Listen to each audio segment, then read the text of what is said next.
Perkenalkan, nama Ibu adalah Ibu Anggi. Hari ini kita akan belajar tema 1, subtema 1, pembelajaran 3. Nah, sebelum belajar, kita berdoa terlebih dahulu ya. Berdoa dipersilahkan.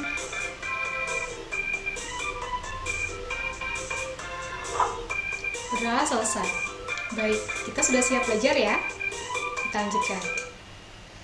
Ada beberapa hal yang akan kita pelajari. Yang pertama adalah tujuan pembelajaran, yang kedua rangkuman materi, yang selanjutnya kesimpulan, kemudian akan dilanjutkan soal latihan, kemudian ada pesan moral yang bisa kita ambil dan kita terapkan dalam kehidupan sehari-hari. Baik, kita akan masuk ke sesi yang pertama, yaitu tujuan. Tujuan pembelajaran kali ini adalah mengidentifikasi sikap yang sesuai dengan nilai-nilai Pancasila. Yang kedua, mengetahui luas dan letak Indonesia. Dan yang ketiga, menentukan ide pokok. Sekarang kita akan mempelajari tentang Pancasila, khususnya pengamalan nilai-nilai yang terkandung dalam Pancasila. Kita mulai dari sila pertama ya. Sila pertama bunyinya adalah ketuhanan yang Maha Esa yang dilambangkan dengan simbol bintang. Nilai yang terkandung di sini adalah beribadah sesuai agama yang dianut. Kemudian bisa kita terapkan juga dalam kehidupan sehari-hari untuk saling menghormati dan menghargai pemeluk agama lain. Nah, atau yang biasa kita kenal dengan toleransi beragama. Selanjutnya, di sila kedua, kemanusiaan yang adil dan beradab disimbolkan dengan gambar rantai. Nilai yang terkandung dalam sila ini adalah mengakui persamaan derajat manusia. Yang bisa kita lakukan adalah peduli pada sesama, saling membantu jika ada yang membutuhkan, dan yang lainnya. Di sini ada gambar seorang ibu yang membantu seorang bapak yang sedang kesusahan. Nah, itu adalah salah satu contoh yang bisa diterapkan dalam kehidupan sehari-hari. Kita lanjutkan ya. Di sila ketiga, Persatuan Indonesia dilambangkan dengan pohon beringin. Nilai yang terkandung dalam sila ini adalah menjaga persatuan dan kesatuan Republik Indonesia. Yang bisa kita lakukan adalah menumbuhkan rasa cinta tanah air, rela berkorban demi bangsa dan negara, dan tidak memusuhi suku tertentu. Nah, yang bisa kalian lakukan setidaknya dalam bergaul dengan teman-teman adalah tidak membeda-bedakan teman, apalagi berdasarkan suku atau budaya mereka. Selanjutnya, di sila keempat, kerakyatan yang dipimpin oleh hikmat kebijaksanaan dalam permusyawaratan perwakilan, dilambangkan dengan gambar kepala banteng. Nilai yang terkandung dalam sila ini adalah setiap warga negara memiliki kedudukan yang sama.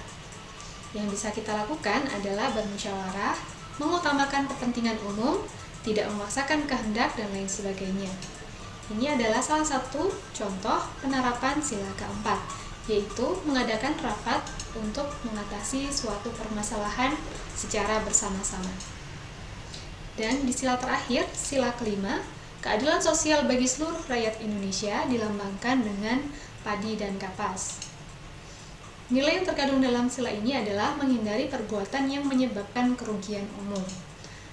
Bisa kita lakukan dengan cara menabung, bersikap adil kepada sesama, menghargai usaha orang lain, dan lain sebagainya.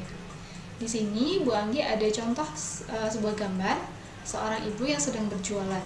Nah, dalam bekerja pun kita juga harus bersikap adil kepada semua orang. Misalnya, ibu ini sedang berjualan berjualan cabai, harganya harus sama ketika menjuali satu pelanggan dan pelanggan yang lain, tidak boleh dibeda-bedakan. Seperti itu. Jadi harus tetap adil. Nah, selanjutnya kita akan membahas tentang luas dan letak Indonesia. Indonesia terbentang dari Sabang hingga Merauke. Masih ada kan ya itu lagunya, dari Sabang sampai Merauke dan selanjutnya.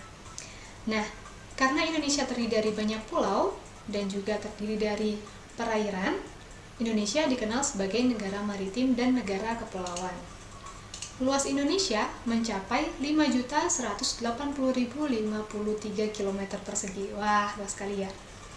Oke, selanjutnya kita akan mencari informasi tentang letak Indonesia secara geografis.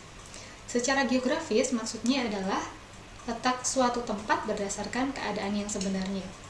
Indonesia terletak di antara dua benua dan juga dua samudra. Indonesia terletak di antara benua Asia yang atas itu, kemudian dan benua Australia di panah yang di bawah. Kemudian Indonesia juga terletak di antara dua samudra. Samudra Hindia ada di bagian bawah, bagian selatan, dan Samudra Pasifik di bagian utara hingga ke timur. Nah, ternyata keadaan geografis Indonesia sangat beragam. Indonesia terdiri dari gunung, laut, pantai, dataran rendah, sungai, hutan, dan lain sebagainya. Nah, sekarang kita akan berpindah ke materi selanjutnya. Nah, apakah kalian masih ingat dengan ide pokok dan kalimat utama? Oke, kita cek ya. Kita ingat-ingat kembali bersama-sama. Ide pokok adalah ide atau gagasan yang menjadi pokok pengembangan suatu paragraf. Dan ide pokok ini kita dapatkan dari kalimat utama. Nah, apa sih kalimat utama itu? Kalimat utama adalah kalimat yang berisi gagasan inti yang membangun keseluruhan paragraf. Dan kalimat utama ini bisa kita dapatkan di bagian awal paragraf, di akhir paragraf, ataupun di awal dan di akhir paragraf. Sekarang kita coba simak teks berikut ya. Bu Anggi akan membacakannya. Batik adalah salah satu kebanggaan Indonesia. Dulunya, batik kerap dipakai sebagai pakaian formal. Namun, kini batik juga bisa dipakai untuk acara informal. Selain itu, popularitas batik di dunia internasional pun semakin meningkat. Nah, dari paragraf ini, yang pertama adalah kita harus mencari kalimat utama. Kalimat utamanya terdapat pada kalimat pertama. Batik adalah salah satu kebanggaan Indonesia. Dari kalimat utama, kita bisa mencari ide pokoknya. Sehingga didapatkan ide pokoknya adalah batik adalah kebanggaan Indonesia. Sudah mulai paham ya? Baik, kesimpulan pembelajaran kali ini adalah yang pertama, tadi kita sudah belajar tentang pengamalan Pancasila dari sila pertama hingga sila kelima. Di sila pertama, nilai yang bisa kita ambil adalah beribadah dengan baik dan bisa dengan cara bertoleransi beragama. Di sila kedua, kita harus bisa meningkatkan rasa peduli sesama manusia. Yang ketiga, menumbuhkan rasa cinta tanah air. Di sila keempat, bermusyawarah dan mengutamakan kepentingan umum. Di sila kelima, bersikap adil kepada semua orang. Selanjutnya, Indonesia merupakan negara maritim dan negara kepulauan yang terletak di antara dua benua dan juga dua samudra. Kondisi geografisnya pun beragam. Dan yang terakhir, ide pokok dari suatu paragraf bisa kita dapatkan dari kalimat utama suatu paragraf. Nah, itu tadi kesimpulan materi kita yang sudah kita pelajari. Selanjutnya, kita akan masuk ke soal latihan. Sudah siap ya? Oke. Sekarang kita cek, kita simak bersama-sama soal yang pertama. Nah, di sini ada gambar seorang siswa SMP yang bernama Andi. Andi ketika di jalan sepulang sekolah membantu seorang nenek menyeberang jalan. Nah, sikap Andi ini termasuk pengamalan Pancasila sila keberapa ya? Ada yang tahu? Ya, benar, sila kedua. Selanjutnya, soal kedua, Bu Anggi punya gambar. Ini ada bapak guru, ibu guru, dan juga siswa-siswi sedang melakukan upacara bendera. Nah, kalau upacara bendera merupakan penerapan Pancasila sila berapa ya? Sila keberapa? Sila ketiga, ya benar. Kenapa? Karena dari upacara ini kita sudah meningkatkan rasa nasionalisme kita atau rasa cinta tanah air kita terhadap Indonesia.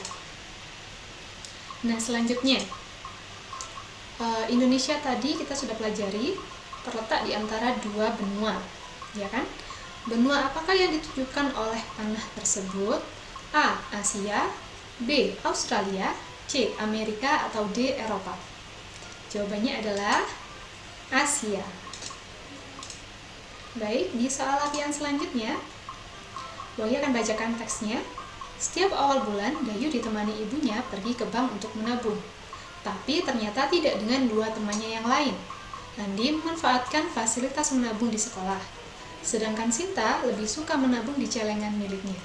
Menabung memang bisa kita lakukan di mana saja. Langkah pertama untuk mencari ide pokok adalah mencari kalimat utama. Masih ingat ya? Kalimat utama paragraf ini terdapat di akhir kalimat, yaitu di kalimat terakhir. Menabung memang bisa kita lakukan di mana saja. Dari sini kita bisa mengambil ide pokoknya, yaitu menabung bisa dilakukan di mana saja. Baik, nah pesan moral yang kita dapatkan dari pembelajaran kali ini adalah kita harus senantiasa taat beribadah, peduli kepada sesama, dan juga berteman dengan baik. Selanjutnya, kita juga harus bangga menjadi anak Indonesia. Dan yang ketiga, teruslah berprestasi agar dapat mengharumkan nama Indonesia di dunia internasional. Nah, sekian dulu pembelajaran hari ini. Jangan lupa mengerjakan penugasan yang sudah Wangi sertakan linknya, itu untuk bahan evaluasi pembelajaran kita kali ini. Baik, Bu Anggi akhiri. Mohon maaf bila ada kekurangan. Wassalamualaikum warahmatullahi wabarakatuh.